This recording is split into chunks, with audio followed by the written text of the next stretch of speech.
Announcement sa lahat ng mga kamaestro. Ngayong Disyembre 24 ng gabi, magpapa-raffle ako ng 10 brand new phone. Live po yan, simple lang ang gagawin. Mag-subscribe at mag-comment ng magandang araw kamaestro. Simulan na natin ang kwento. Ako ay nakaranas ng hindi lang isa, kung hindi ilang beses nang nakaranas ng katatakutan. Para bang nakatadhana na maging bahagi ito ng buhay ko. Sa magkakaibang aspeto ito na may magkakaibang konsepto sa bawat estado ng buhay ko. Itago niyo na lamang po ako sa pangalang Bobby. Tubong Negros, pero kasalukuyang nasa Iloilo. Nung nag-iedad 13 taong gulang pa lamang ako sa lugar namin sa Sipalay, nakaranas ako ng kababalagan. Hindi lamang ako, Sir Seth, kung hindi ang buong baryo namin nun. Pero sa tingin ko, ang pamilya lamang siguro namin ang nakasaksi kung anong klase bang kababalagan yon na naging taliwas sa pinapaniwalaan ng mga taga-baryo namin. Sa natatandaan ko, sa unang mga taon nito ng dekada 80, hindi ko na lamang sasabihin dito ang taon at araw kasi nga napakatagal na nun. Hamak na tao lamang ako sa magbubukid ang tatay Alan ko, habang ang nanay Isabel naman ay mananahi. May kapatid akong si Elmer. Matanda siya sa akin ng siguro mga 3 taon nata. Sa liblib kami banda ng Sipalay nakatira na kung saan ang tahanan namin noon ay karaniwang bahay lamang ito na uso sa panahong yon. Lalo na sa mga katulad naming mahirap lang sa buhay. Kubo, isang palapag. Meron kaming silong. Merong magandang beranda. Itong kababalagan sa amin ay patungkol sa ilog malapit sa aming lugar. Nung may natagpo ang patay, doon na bumalik ang alamat ng tinatawag na Mantalaga. Sa mga taga-Negros, alam nila kung ano itong Mantalagang ito. Malaki at dambuhalang pugita ito na nakatira sa matabang na tubig. May isang parte ng ilog sa amin na pagkalalim talaga, Sir Seth. Aakalain mong may kuweba. Kasi nga, nagadagtum na ang kulay ng tubig. Ang dagtum ay madilim. Malapit lang yun sa amin. Nasa mga 1 ektarya lang mahigit ang layo. Bale, nasa mataas na antas na lupa nakatirik ang bahay namin. Tapos ang sakahan ay nasa baba at kinakailangan pang tumawid sa ilog na yon. Pero sa kabilang banda kami dumadaan nun, gawa ng ambungad na nasa amin. Pangpang. Doon sa baba o sa ilog na tagpuan ng patay na yon. Nakakarimarim ang sinapit niya. Para bang sinipsip ang dugo sa katawan. Ang daming uka o tuklap na balat. Maging ang karne ng kanyang katawan. Lasog-lasog nun. May haka-haka ang kumalat na yung Mantalaga o mano.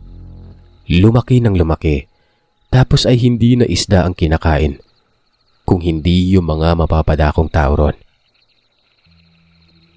Nabuo ang pagdududa ng mga tao na matalaga nga talaga yon. Gawa ng hindi lang tao ang namatay. May mga ilang hayop na rin. May kalabaw pang pinalutang roon pero namatay ito. Kung kaya naman wala nang naliligo sa bandang yon. Wala na ring namamana ng isda. Yung namatay kasi, namana yun ng isda. Sumalangit na wa. Itago na lamang natin yung bangkay na yon sa pangalang Gardo. Hindi maiwasan na sa murang edad ko noon, napakalakas ng kuryosidad ko. Wala namang patunay at napakalapit lang ito sa amin. Kung kami nga ng pamilya namin hindi namin mabigyan ng kasagutan ng pagkamatay ng tao, paano pa kaya yung nasa malayo, diba? Kumbaga itong haka-haka. Pwedeng chismis lang. Pwedeng totoo. At pwedeng hindi. Pasimple akong pumupuslit sa lugar. Kahit pinagbabawalan ako ng mga magulang ko. Nagpupunta ako ron. Tumatambay ng ilang oras sa gilid ng maliit na pangpanga. Nakatago ako noon sa makapal na damo. Minamasdan ko ang ilog kung may irregularidad ba. Pero wala naman. May nakikita pa nga ako mga tilapia. At hindi naman mababakas sa mga ito na may amok sa ilalim ng tubig. Dahil kung meron pa, yung mga isdang yun ay malilikot. Pero nakatambay lang yung mga yun na kung saan naman nagpapatulo ng laway sa akin. Napakalaki ng mga isdang yun. Napakaganda lagyan ng bingwit o hindi naman kay lambat. May lambat kasi kami nun. Sa naaalala ko, malakas ang ulan nun. Isang gabi ito habang inaantay namin si tatay na umuwi. Hindi pa siya nakakauwi nun galing sa sakan. Pinili kong magpaalam kay nanay kako. Pupuntahan ko si tatay at baka hindi nakatawi dito dahil bumaha. Hay naman kay nanay Isabel. Walang silbi kung pupuntahan ko o mano yun. Dahil hindi naman ako makakatulong sakaling may baha nga. Hayaan na lamang daw si tatay dahil may mapupuslitan naman ito. May kamalig kasi kami sa lupain na namin na yun. Sa hindi malamang dahilan, hindi ako mapanatag doon. Kahit sa kabila ng abiso ni nanay, umalis pa rin ako sa gitna ng malakas na ulan. Una kong pinuntahan ay yung pangpang. Nagulat ako. Sobrang lakas ng baha. Tinatanaw ko ang kabilang parte kasi nga umaapaw na noon ang tubig. Nagbago ang isip ko. Natakot ako dahil nga talagang ang taas ng tubig noon. Kung medyo mababa lang ito, makakatawid ako. Dahil may punong nakatagilid doon at pwede ko itong akatin tapos lalambitin lang ako sa kabila. May tali pa nga yun. Tali ito na kung saan ito ang ginagamit ng mga tao na maglaro habang naliligo. Pero hindi na ginagamit yun kasi nga may man talaga daw. Pero yung punong yun, humalik na sa tubig ng mga sandaling ito kaya hindi ako makakatawid. Masyadong delikado. Aalis na sana ako nun para umuwi na lamang. Pero nakakita naman ako ng hindi ko mawari kung tao ba o isang hayop. Nasa unahan ko lamang ito, sa gilid mismo ng pangpang at nakapatong sa malaking batong nakausli nun. Hindi naging malinaw sa aking gawa ng malakas ang ulan at madilim pa. Kung kaya naman ay marahan kong nilapitan ito. Natatandaan ko pa kung paano ako maingat na kumakapit noon sa mga damo para hindi madulas. Hanggang sa tuluyan na ako makalapit doon sa nakausling bato. Doon ko na nakita ang imahe ng medyo klaro sa akin. Ganun na lang ang panglalaki ng mga mata ko noon.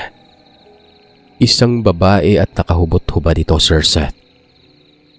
Napapatanong ako sa isipan kung bakit naparito ang babaeng ito. Nakatalikod yun habang nakaharap sa baba at kinukumpas ang kamay. Nakikita ko man siya pero hindi naging sapat yun sa akin. Nabagabag na kasi ako noon kaya tumungtong na rin ako sa bato. Marahan yun. Marahan na kong umaabante patungo sa kanya at dinungaw ko ang mukha noon. Pero isang pagkakamali yun. Bagay na dapat hindi ko na lang ginawa. Napakapangit na mukha niya. Para bang sobrang tanda pero yung katawan, balingkinitan.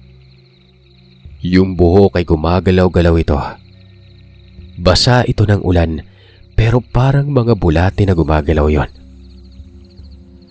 Binalot ako ng kilabot kung kaya hindi ako kaagad nakagalaw. Hanggang sa binaling nito ang atensyon sa akin. Tapos ay sinigawan ako nito na waribay palahaw ng isang malaking baboy. Doon pa lang ako nagkaulirat. Lumundag ako pababa at kumaripas ng takbo patungo sa amin. Sa isip-isip ko, hindi kaya aswang yan.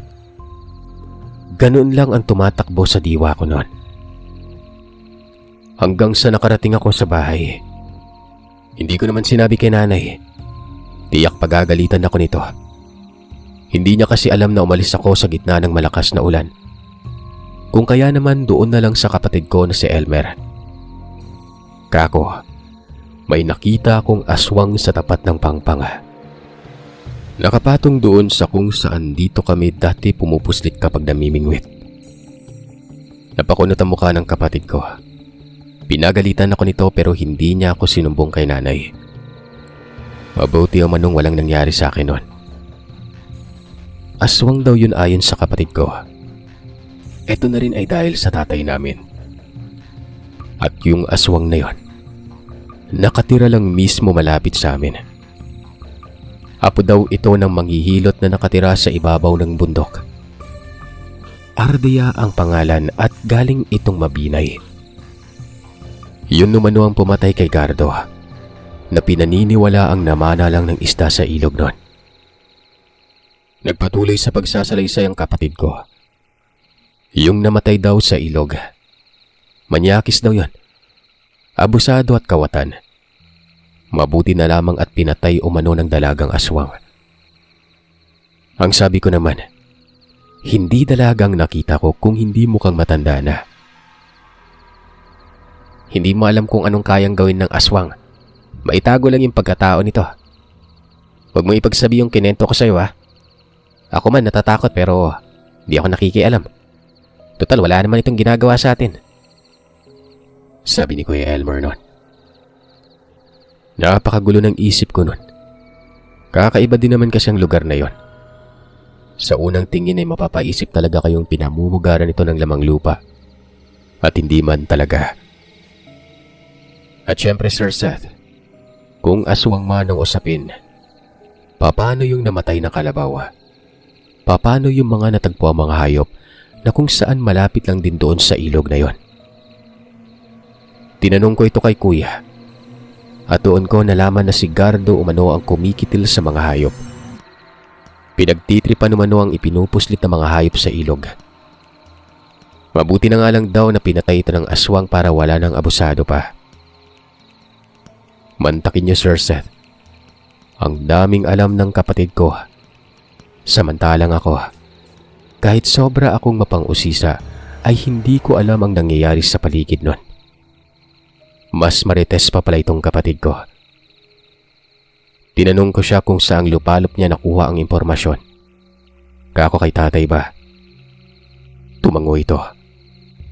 Pero naroroon pa rin ang katanungan kung bakit detalyado na para bang saksing buhay ang aking ama. Hanggang sa sinabi niya sa akin na lahat ng ito ay dahil kay Tatay Alan. Bago pa namatay si Gardo ay namataan ni tatay ang dalaga sa ibaba ng pangpang. Malapit ito kay Gardo habang namamana ng isda. Pagsapit ng madaling araw, dito na nakakita ng tao ang tatay sa ibabaw ng puno ng niyog sa saka namin. Abat daw ito, o aswang, na kung tawagin ay kubot. Dahil ang mga buhok umano ay parang may sariling buhay. Pero nang mawaglit ng sipat si tatay dito, nawala na lamang yun bigla. Lumitaw sa kiliran nitong dalaga. Doon na nagpakilala ito sa pangalang Ardea. Tapos ay sinabihan si tatay noon na huwag ipagsabi ang ginawa niya. Ang perwisyo daw sa lugar ay pinatay niya. At ito na nga si Gardo. Dahil sa pananalasa nito ng mga hayupan. Tapos ay isa pa itong kawatan. Umalis din kagad ang babae. Si tatay umano ay sobrang nagtaka. Bakit siya kinausap ng babae patungkol sa pinatay nito? Na parang hindi ka panipaniwala. Naisip niya pa nga na parang baliw yun. Pero kinaumagahan, nang bumunga ng balitang may namataang patay sa ilog, doon na nagulantang si tatay. Totoo ang sinabi ng babae. Si Gardo nga ito. At kung hindi nagkakamali ang tatay, itong Ardea, ito yung kubot na nakita niya sa puno ng niyog na naglaho na lamang bigla at naging dalaga pagbungad sa kanya. Iyon ang pumatay kay Gardo. Hinala ng tatay nun, kaya siya pinaalalahanan ni Ardea dahil siya lang ang huling nakakita kay Gardo habang namamana. at naroroon si Ardia sa mga sandaling ito.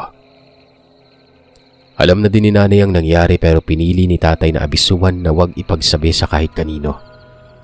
Tutal, abusadong tao naman ang pinatay. At siguro'y mabuting aswang si Ardia. Ang angkan ng manghihilot. May lahing aswang pala. Kaya pala wala silang paniniwala samantalaga na siya namang dahilan kung bakit ako na-impluwensyahan. Nung nalaman ko ng lahat, syempre, hindi pa rin ako nakaligtas sa malakas kong kuryosidad. Hindi ko alam kung anong nakain ko. Gusto ko ng patunay nun. Kasi nga, hindi ko pa nakikita itong si Ardia. Kumbaga, nakita ko na siya pero saan yung aswang. Pero hindi ako kumbinsido kung apo ba ito ng manghihilot na itago natin sa pangalang Manang Kimang. Ilang araw ang nakalipas nun. Pinuntahan ko ang bahay ng manghihilot. Nakakita ako ng isang dalaga.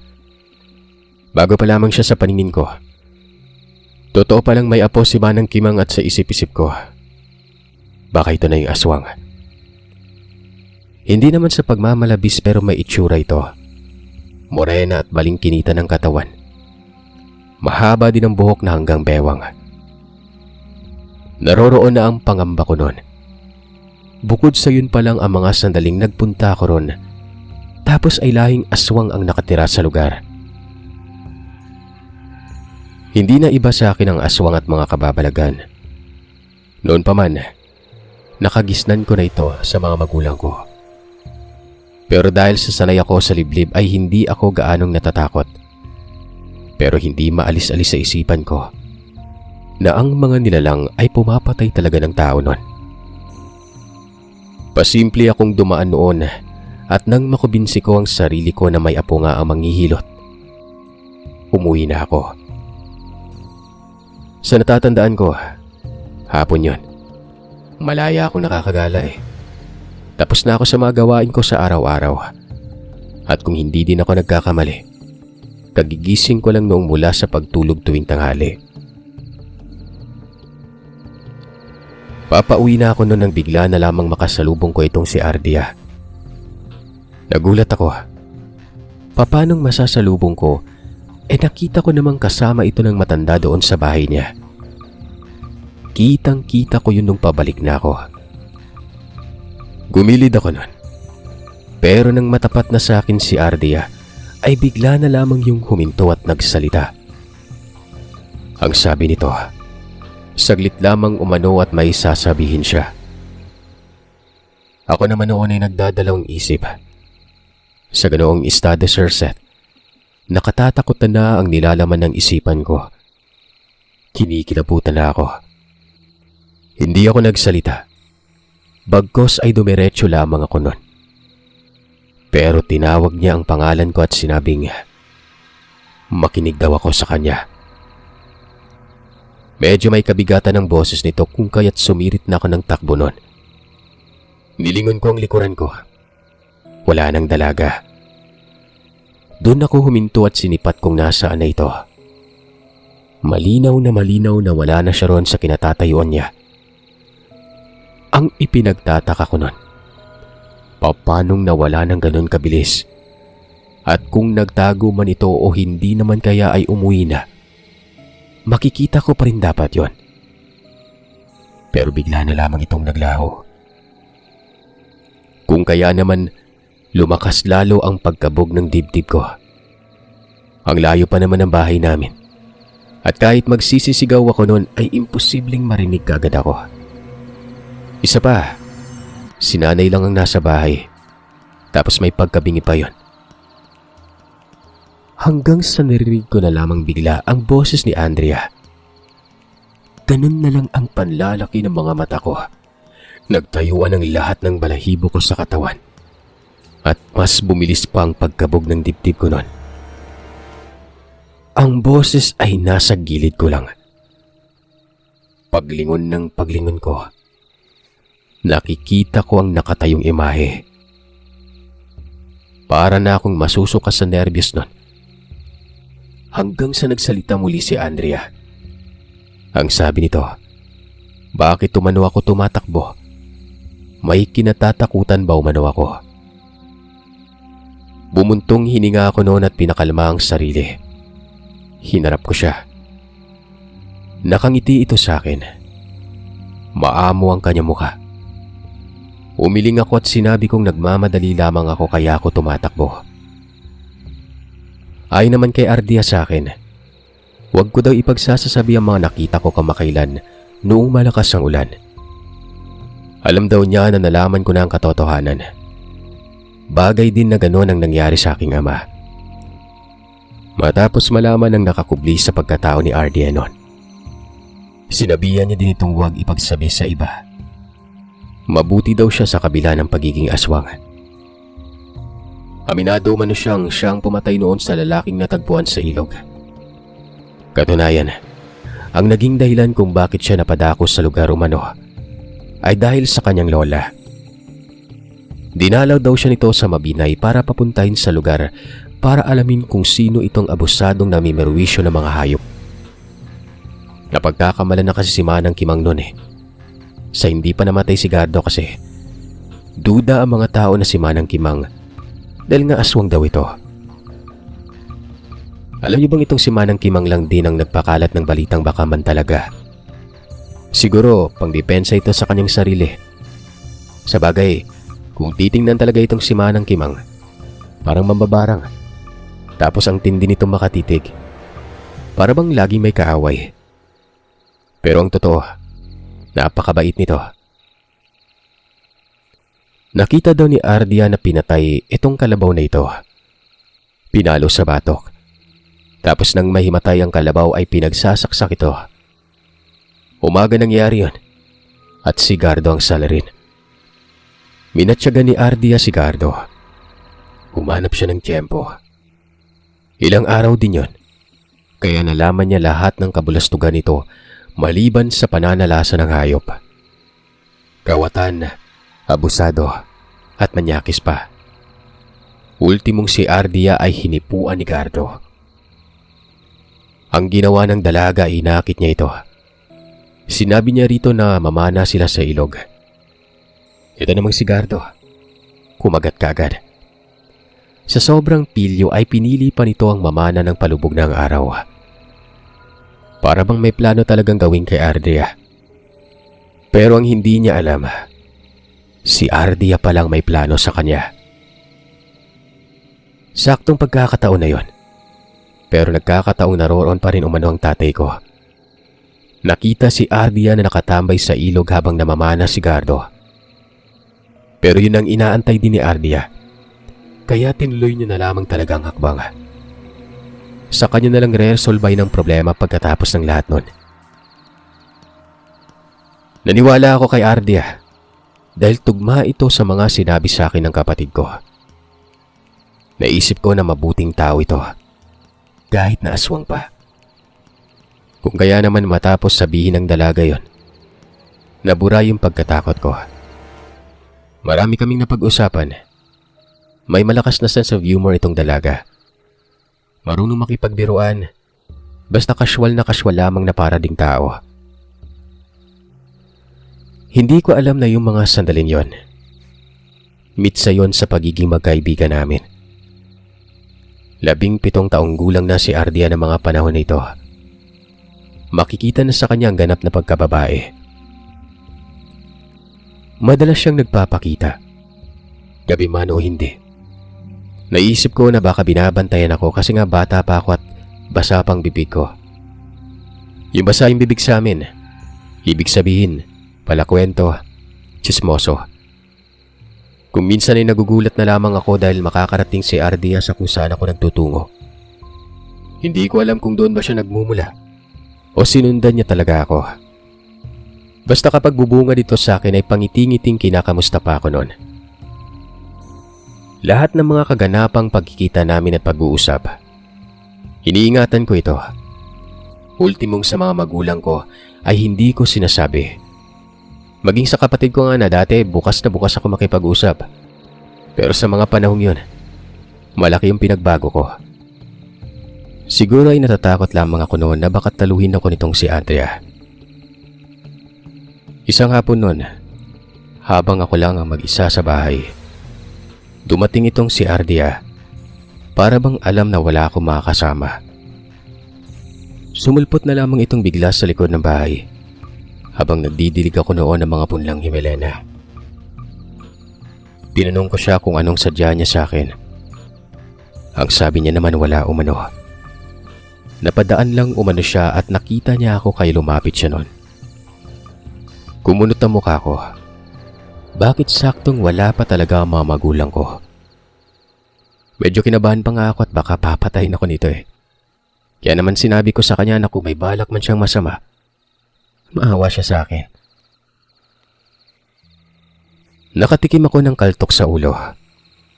Ang sabi niya ay hindi porket aswang siya ay pumapatay siya ng kung sino-sino. Gaya ng normal na tao umano, pinoprotektahan din ng sariling reputasyon at dignidad. Pero ayon sa kanya ay kaya niya talagang pumatay ng tao nang walang kahirap-hirap. Katunayan, marami na umanong napatay si Ardia. Pero lahat ng yun ay mga taong abusado. Pagkakamalan lamang na inatake sa puso dahil matatagpuan itong wala ng buhay. Pero kagagawa niya umano yun. Pero hindi daw kumakain ng tao ang kagaya niya. Sadyang may sumpa lamang umano sa pagkatao at buong lahi nila. Bali sa isang pamilya, may lilitaw na isang kubot. Halong aswang na hukluban umano ang isang kubot. Kaya umano napakagaling nito sa paglinlang. Kaya ding makisalamuhan ng hindi man lamang namamalayang isang aswang. Mga kwento ni Fermo.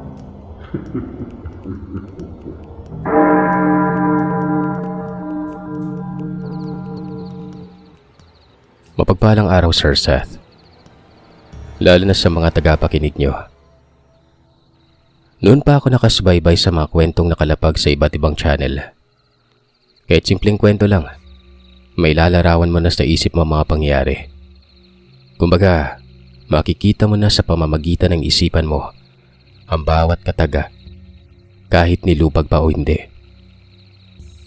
Minsan, napapaisip ako kung totoo ba ito o kung hindi. Siguro ay ganun din sa ibang tagapakinig. Meron pa ring nagdududa. Ang kadalasan talaga bagamat nakakaaliw, alam ko namang hindi totoo. Mapag-usisa ako. Bakit kamo? Ganito po kasi yan. Ako ay nakaranas ng hindi lang isa, kung hindi ilang beses nang nakaranas ng katatakutan. Para bang nakatadhana na maging bahagi ito ng buhay ko. Sa magkakaibang aspeto ito na may magkakaibang konsepto sa bawat estado ng buhay ko. Itago niyo na lamang po ako sa pangalang Bobby. Tubong Negros, pero kasalukuyang nasa Iloilo. Nung nag-iedad 13 taong gulang pa lamang ako sa lugar namin sa Sipalay, nakaranas ako ng kababalagan. Hindi lamang ako, Sir Seth, kung hindi ang buong baryo namin nun. Pero sa tingin ko, ang pamilya lamang siguro namin ang nakasaksi kung anong klase bang kababalagan yon na naging taliwas sa pinapaniwalaan ng mga taga-baryo namin. Sa natatandaan ko, sa unang mga taon nito ng dekada 80, hindi ko na lamang sasabihin dito ang taon at araw kasi nga napakatagal na nun. Hamak na tao lamang ako. Sa magbubukid ang tatay Alan ko, habang ang nanay Isabel naman ay mananahi. May kapatid akong si Elmer. Matanda siya sa akin ng siguro mga 3 taon nata.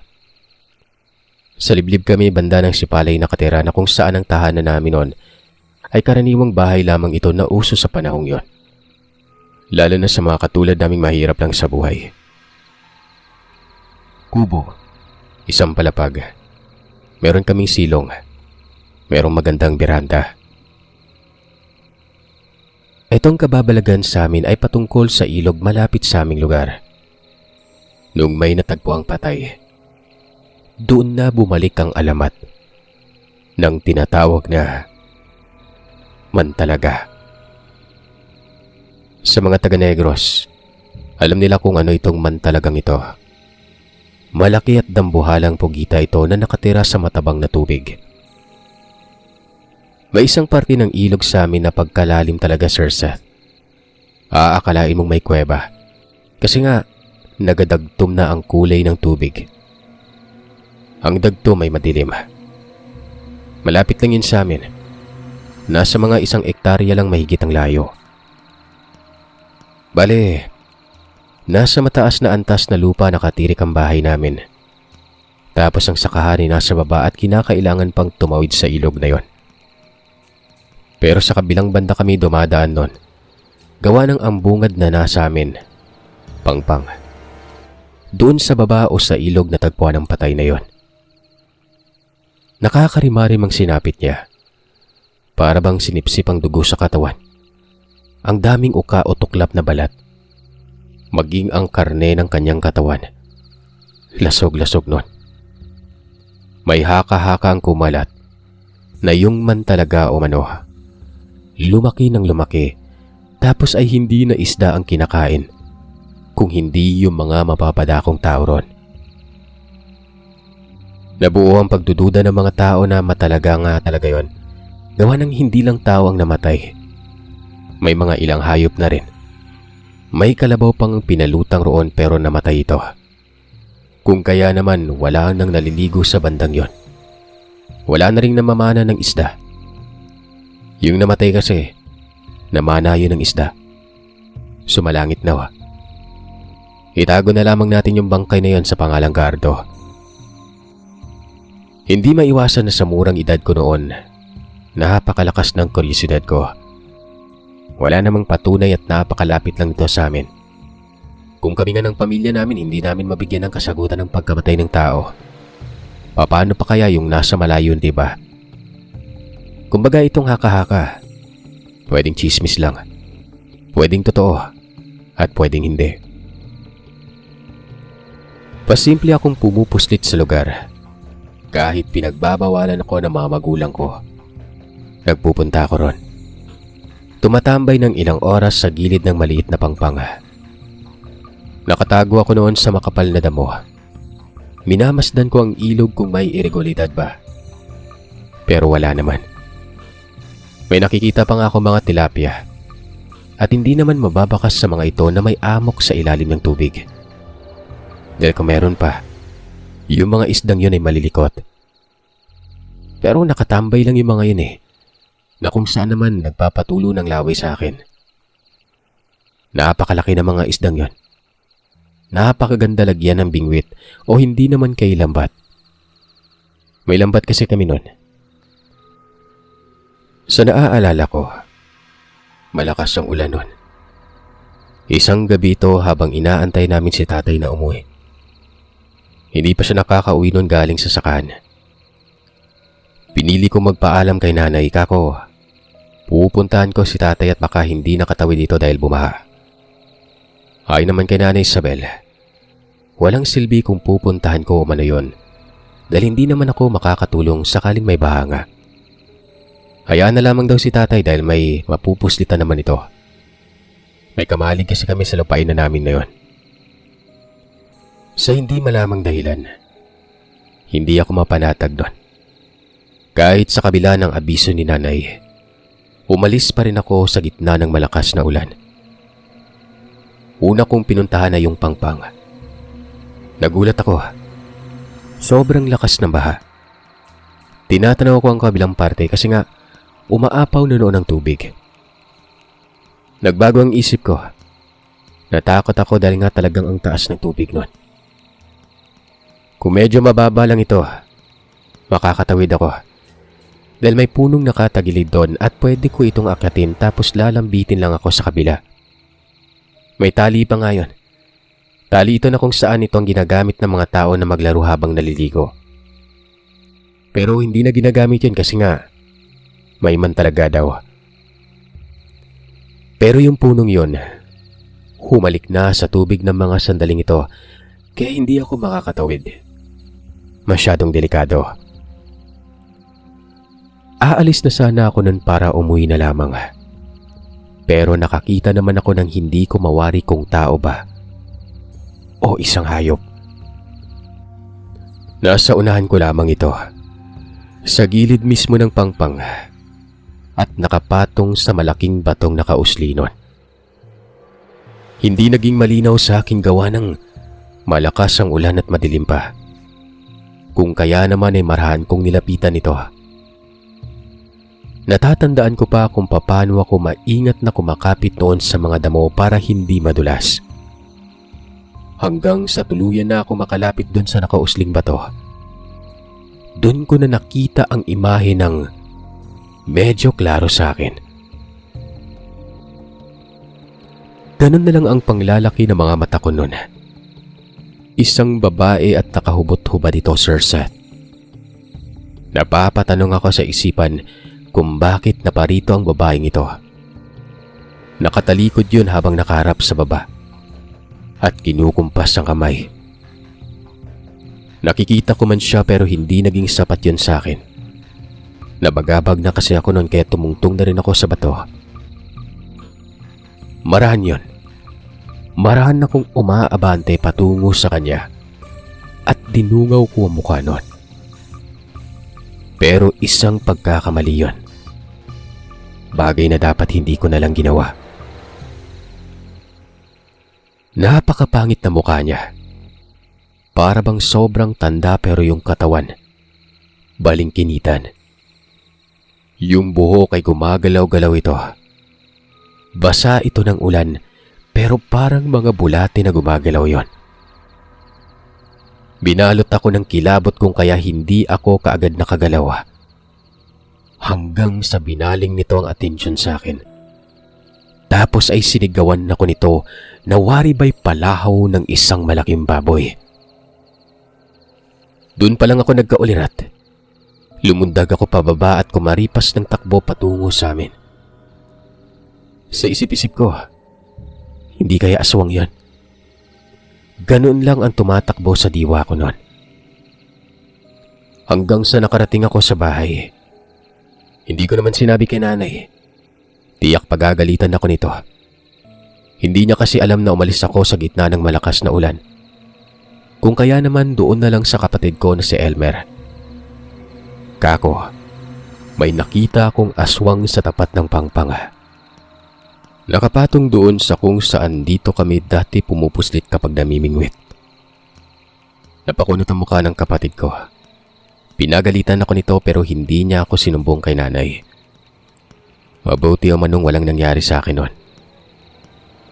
Aswang daw yun ayon sa kapatid ko. Ito na rin ay dahil sa tatay namin. At yung aswang na yon, nakatira lang mismo malapit sa amin. Apo daw ito ng manghihilot na nakatira sa ibabaw ng bundok. Ardea ang pangalan at galing itong Mabinay. Yun numano ang pumatay kay Gardo, na pinaniniwala ang namana lang ng isda sa ilog noon. Nagpatuloy sa pagsasalaysay ang kapatid ko. Yung namatay daw sa ilog, manyakis daw yon, abusado at kawatan. Mabuti na lamang at pinatay umano ng dalagang aswang. Ang sabi ko naman, hindi dalagang nakita ko kung hindi mukhang matanda na. Hindi mo alam kung anong kayang gawin ng aswang. Maitago lang yung pagkatao nito. Huwag mo ipagsabi yung kinento ko sa'yo ha. Ako man natatakot pero hindi ako nakikialam. Total wala naman itong ginagawa sa atin. Sabi ni Kuya Elmer noon. Napakagulo ng isip ko noon. Kakaiba din naman kasi ang lugar na yon. Sa unang tingin ay mapapaisip talaga kayong pinamumugaran ito ng lamang lupa. At hindi man talaga. At syempre Sir Seth, kung aswang man ang usapin, paano yung namatay na kalabaw? Paano yung mga natagpo ang mga hayop na kung saan malapit lang din doon sa ilog na yon? Tinanong ko ito kay Kuya. At doon ko nalaman na si Gardo umano ang kumikitil sa mga hayop. Pinagtitripan umano ang ipinupuslit ng mga hayop sa ilog. Mabuti na nga lang daw na pinatay ito ng aswang para wala ng abusado pa. Mantakin niyo, Sir Seth. Ang daming alam ng kapatid ko. Samantalang ako, kahit sobra akong mapang-usisa, ay hindi ko alam ang nangyayari sa paligid nun. Mas marites pa pala itong kapatid ko. Tinanong ko siya kung saang lupalop niya nakuha ang impormasyon. Kako kay tatay ba? Tumango ito. Pero naroroon pa rin ang katanungan kung bakit detalyado na para bang saksing buhay ang aking ama. Hanggang sa sinabi niya sa akin na lahat ng ito ay dahil kay Tatay Alan. Bago pa namatay si Gardo ay namataan ni tatay ang dalaga sa ibaba ng pangpang. Malapit ito kay Gardo habang namamana ng isda. Pagsapit ng madaling araw, dito na nakakita ng tao ang tatay sa ibabaw ng puno ng niyog sa saka namin. Abat daw ito o aswang na kung tawagin ay kubot. Dahil ang mga buhok umano ay parang may sariling buhay. Pero nang mawaglit ng sipat si tatay dito, nawala na lamang yun bigla. Lumitaw sa kiliran nitong dalaga. Doon na nagpakilala ito sa pangalang Ardia. Tapos ay sinabihan si tatay noon na huwag ipagsabi ang ginawa niya. Ang perwisyo daw sa lugar ay pinatay niya. At ito na nga si Gardo. Dahil sa pananalasa nito ng mga hayupan, tapos ay isa pa itong kawatan. Umalis din kagad ang babae. Si tatay umano ay sobrang nagtaka. Bakit siya kinausap ng babae patungkol sa pinatay nito? Na parang hindi ka panipaniwala. Naisip niya pa nga na parang baliw yun.